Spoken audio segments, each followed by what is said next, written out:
Hey all. So this is War 9, and I want to say right at the start of this, yes, I know in my last video I said not to do that fight again.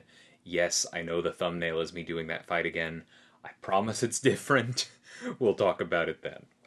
But for now, we have this Valkyrie fight here. This is literally just a diversity fight. I took it with Reed because he is subdue, and so he answers that.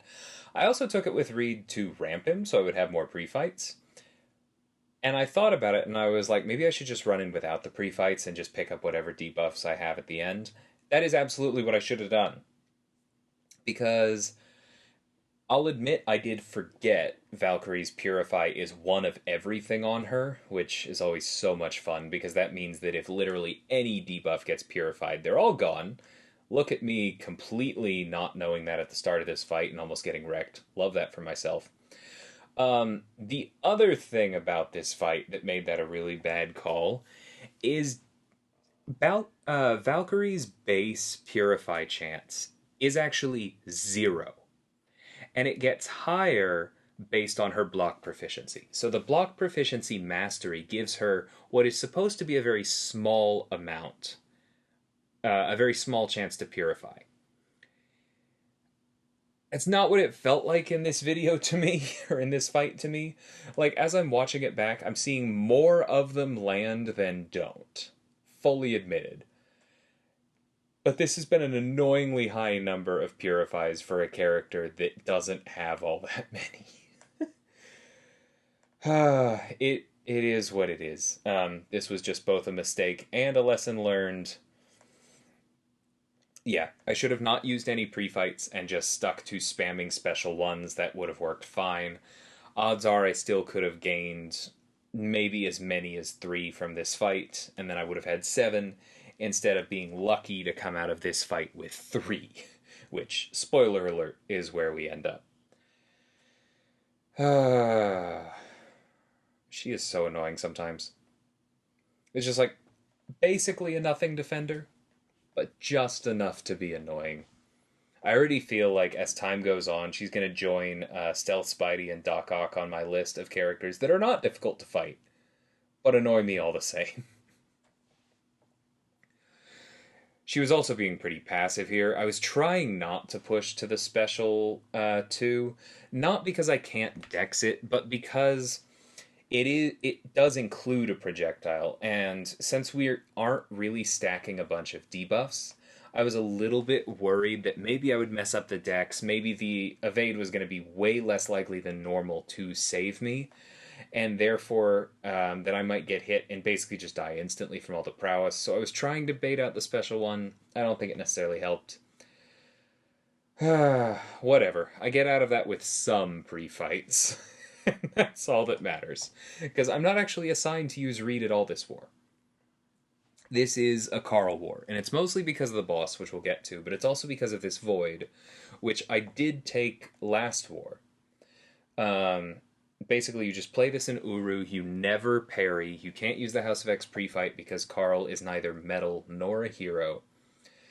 But you can fairly easily interrupt his heavy with your lights, as I did there. You can also do it sooner, but that is definitely the safest way. See right there, I do it again. I don't think that was actually as heavy. There are a lot of ways to do this, but basically that's how you get your extra pauses if you feel like it. But the important part to this whole fight is getting the pauses from Hazard Shift, counting your combo because it is Void, and throwing your specials when you got them so you don't lose your immunities. The pauses helps that, and I am going to try to heavy cancel into my specials when I can. But really the main thing we should be focusing on is the combo meter. You can see I actually got a little bit overzealous there, let this Petrify sit on me for a while, took some damage because of that. I was healing. If the fight had gone on longer, I probably could have gotten some of it back, but if the fight had gone on longer, I also could have messed up again, so definitely better to just close it out, use a single level 3 potion, and move on. So our next fight here is just Immortal Abomination. I'm going to be completely blunt, I don't think that this is a good placement. I understand that it kind of I don't know, it makes certain immunity combinations a little bit harder to bring, but I don't think this stops Nebula. The idea is probably that one eye open causes a lot of the shock damage to reflect, right? But if you're playing Nebula properly, she lands that and then the fight's over. It doesn't matter if she takes a little bit of damage when that happens. Additionally, because it's a hazard shift node, Nebula can just spam special threes and do nothing else and win the fight with a bunch of shocks without ever parrying. And so, if it doesn't stop Nebula, and now Absorbing Man just loves having this combination of immunities as well, I don't think I would place this anymore. But I get where it comes from. I just don't think it works anymore, is all. However, if you're slow on a parry, it does suck to get hit. Obviously, our 80% physical resistance here, combined with critical resistance and Immortal Abomination's very low crit rate, means that we don't take a whole lot of damage at all, and then the Petrify heals us back up. I also want to call out I-Bomb's Special 2 is actually energy damage. That's why the block damage was so bad. Because we didn't have any resistances, we just had Carl's smaller than normal health pool, and his basically mediocre block proficiency to deal with it. Now, we end up getting that back because we both heal and we have that Petrify on us, and it was worth it in the long run because triggering that aura means that we are getting pauses from being immune to poisons even while we aren't hitting him and triggering hazard shifts, so it makes everything that much safer.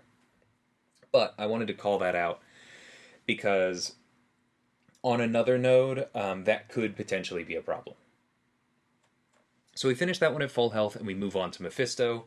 This is definitely a little bit outside the beaten path. This totally makes sense as a placement to me because he can do something to be dangerous to Nebula. His healing could maybe give her shocks time to expire. He can do damage to Thing, who's one of the best dual immunes for this over here. And he can do damage to Carl because you have no resistance to Incinerate while you're in this mode. So the placement makes tons of sense to me. But basically what we're going to be doing here is when in doubt, parry heavy. Because if we just parry heavy, we're going to get an increased crit rate, we're going to do plenty of damage, we're going to get past the armor ups on this node, and we're going to do, like I said, the most damage we can per hit. Because that's really what we care about, is we don't want to give him too many chances to trigger that aura. Now, that was a little bit risky there because he was playing... Like, we whiffed, and then so they got really passive. And so we almost lost our form, which would have been bad, but we did go ahead and throw it while it was still unblockable, and that worked out for us. We've now pushed him to the Special 2. We're taking a little bit of damage here. I am going to hit him here with a heavy, even though it takes some damage, because I was hoping that it would give me a short pause. And I was hoping for a critical burst. There we go again. We get a couple critical bursts. We get some morph charges, so now we can actually refine, get some healing going, make up some of the Aura of Incineration damage we took. But you can see, like, he's already into his healing. We're at 90%. This fight is completely fine. Okay, I do go for one more heavy counter here because, yep, that should do it. Couple critical bursts with the one big vulnerability up, and we are good to go.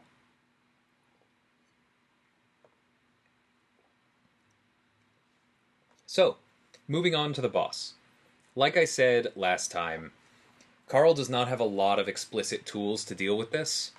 It's generally not a good idea. But Kitty was banned again, or at least I believe she was. And this time it was actually the plan instead of an emergency, and therefore we were able to leave Hazard Shift up. And if you can leave Hazard Shift up, you don't have to worry about pausing. If you don't have to worry about pausing, then you don't have to go for light interrupts to punish his heavy, and therefore you don't have to take quite as much block damage. And then the fight is suddenly way, way safer. So he is up to 9 flourish here. I back off because I'm hoping I can get him to block. Good. That's exactly what I wanted, was a chance to hit his block while he was below 5 of those crowd excitement, so that he wouldn't go unstoppable. Because if he goes unstoppable, I'm in trouble. Like, I have an invulnerability boost, but Opportunist has his health so sky high, we really do not want to mess with that. Similarly, I also practiced my Korg dexes, and I can't remember the last time I played them quite this well. I feel like I had some really old instincts from boss killing days with Magic against Korg when he first came out pick up in this fight, because I don't consider myself somebody who's good at dexing Korg's Special 1.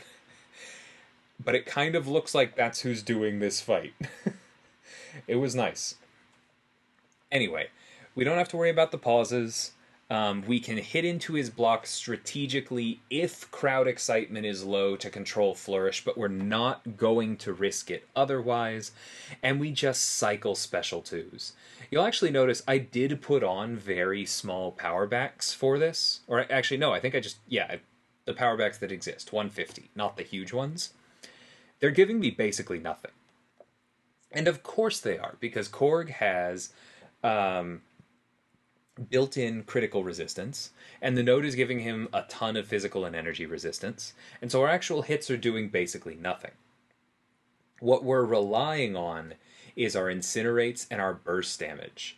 And even though the incinerates are being blunted by energy resistance, the fact that we have so many pauses working for us because of hazard shift means that we have enough morph charges to get up at least basically one big vulnerability for most of the fight, and that's going to keep our damage high enough that that felt very clean and not quite easy, because I had the invulnerability boost, but if I had started missing a lot of those special 1 dexes, that fight definitely could have gone downhill if some of them crit. It could have been bad.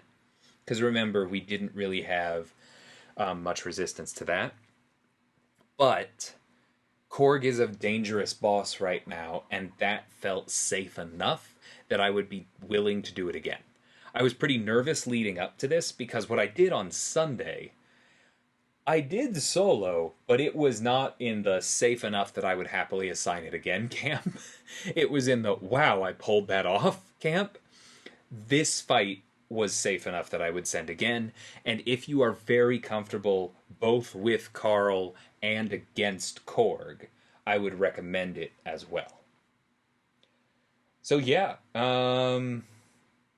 Absorbing Man is pretty good. I am so glad I have him on my account. This is really, really cool to be able to use a character I built like this. Very, very neat experience. But to zoom out from me, I also want to say that SSx had tied for the best war we've ever had. We only died once across all 3 battle groups.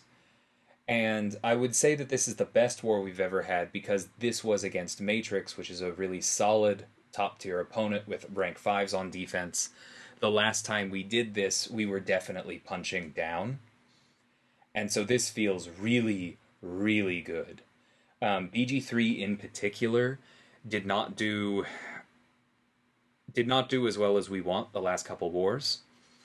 And we donutted this war as a battle group, and it just, yeah, this felt fantastic. This puts us at 5 wins for the season. Those of you who have been watching my videos have noticed we've had a pretty rough schedule the last few in a row.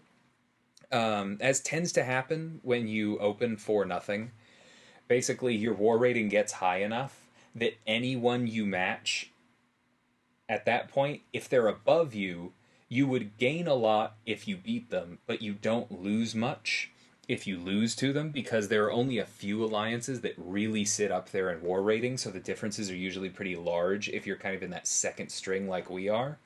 So then we lose, and we don't drop, and then we match somebody like that again, and we lose, and we don't drop, and we match somebody like that again. And that kind of happened a few times in a row, and then we did that again this war, but this time we won, so I'm actually kind of worried for our last week. But the good news is that overall we've been playing well enough, and we showed up today so that we are at 5-4, and we should be in pretty good shape for Masters if we win one more. Hopefully we can win 2 or even 3 of them. I'm just really happy with this alliance. This was a fantastic war. Everybody showed up. It was a nice feeling. So I hope you guys enjoyed this one. I'm looking forward to the comments on this after my last one. But until next time, thank you so much for watching, and take care.